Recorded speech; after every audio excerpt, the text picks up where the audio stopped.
শুভ সকাল। প্রতিদিনের pre market আপডেটে আপনাদের স্বাগতম। সূচক ডিএসইএক্স গ্রিন জোনে অবস্থান করছে এবং বাজার ৪৫.৭২ পয়েন্ট বা ০.৮৮% বৃদ্ধি পেয়ে ৫,২২৫ পয়েন্ট হয়েছে।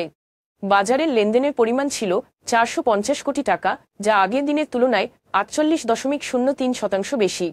কেন্দ্রীয় ব্যাংকের তথ্য অনুযায়ী ২০২৪ সালের সেপ্টেম্বর পর্যন্ত বাংলাদেশের ৬টি বেসরকারি বাণিজ্যিক ব্যাংকের খেলাপি ঋণ ১৭১% বৃদ্ধি পেয়ে ৮০,৫৭৩ কোটি টাকা হয়েছে, যা আগের বছরে ছিল ২৯,৬৪৫ কোটি টাকা।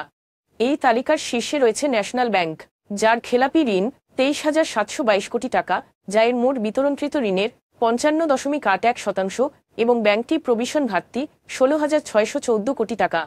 এই উদ্বেগজনক বৃদ্ধি ব্যাংকিং খাতের স্থিতিশীলতা নিয়ে গুরুতর উদ্বেগ সৃষ্টি করছে, বিশেষ করে কেন্দ্রীয় ব্যাংক যখন অন্তর্বর্তী সরকার গঠনের পর ১১টি ব্যাংকের বোর্ড পুনর্গঠন করেছে। বিনিয়োগকারী এবং বিশ্লেষকরা উন্নত নিয়ন্ত্রক তত্ত্বাবধান এবং ভালো ঝুঁকি ব্যবস্থাপনার আহ্বান জানাচ্ছেন, যেন এই বাড়তি আর্থিক ঝুঁকি মোকাবেলা করা যায়। রেনাতা পিএলসি তার প্রথম রসুভাস্ট্যাটিন কনসাইনমেন্ট মার্কিন যুক্তরাষ্ট্রের বাজারে পাঠিয়েছে, যা তার এফডিএ অনুমোদিত বাংলাদেশি কারখানায় উৎপাদিত হয়েছে।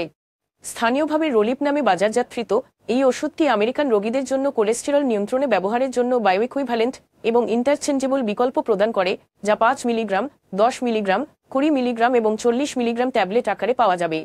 এই রপ্তানি রেনাটার জন্য একটি গুরুত্বপূর্ণ মাইলফলক চিহ্নিত করে, যা তার আন্তর্জাতিক উপস্থিতি বিস্তৃত করছে এবং বৈশ্বিক স্বাস্থ্যসেবা মান পূরণের সক্ষমতা প্রদর্শন করছে, পাশাপাশি বিস্তৃত চিকিৎসা বিকল্প সরবরাহ করছে।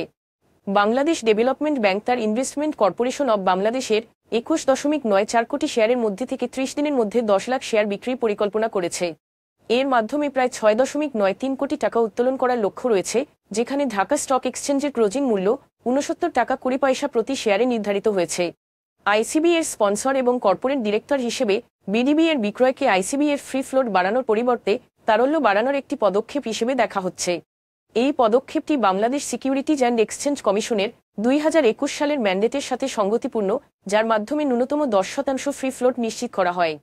বিডিবি এর ব্যবস্থাপনা পরিচালক জসিম উদ্দিন, যিনি আইসিবি এর পরিচালক, তার আর্থিক চাহিদা পূরণের সময় বিডিবির নিয়ন্ত্রক মানদণ্ডের প্রতি প্রতিশ্রুতি তুলে ধরেন।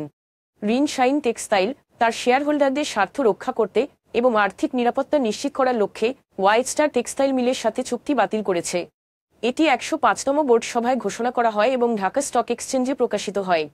এই সিদ্ধান্তটি হোয়াইট স্টারের পরিশোধিত মূলধনে ঘাটতির কারণে নেওয়া হয়েছে, যা আর্থিক সংকটের সৃষ্টি করেছিল। ২০২৩ সালের আগস্টে রিন শাইন এবং ৫টি সিঙ্গাপুরি কোম্পানি হোয়াইট স্টারের ৩৮% শেয়ার অধিগ্রহণে একটি চুক্তিতে সম্মত হয়েছিল, তবে সেই চুক্তি এখনও তা বাস্তবায়িত হয়নি। এই পদক্ষেপটি রিন শাইনের আর্থিক সততার প্রতি প্রতিশ্রুতি এবং মালিকানা অনিশ্চয়তার মধ্যে বিনিয়োগকারীদের আশ্বস্ত করে। এখন এ পর্যন্তই। বিকেলে আবারও আসছি ডেইলি মার্কেট আপডেট নিয়ে, সে পর্যন্ত আমাদের সঙ্গেই থাকুন। ধন্যবাদ।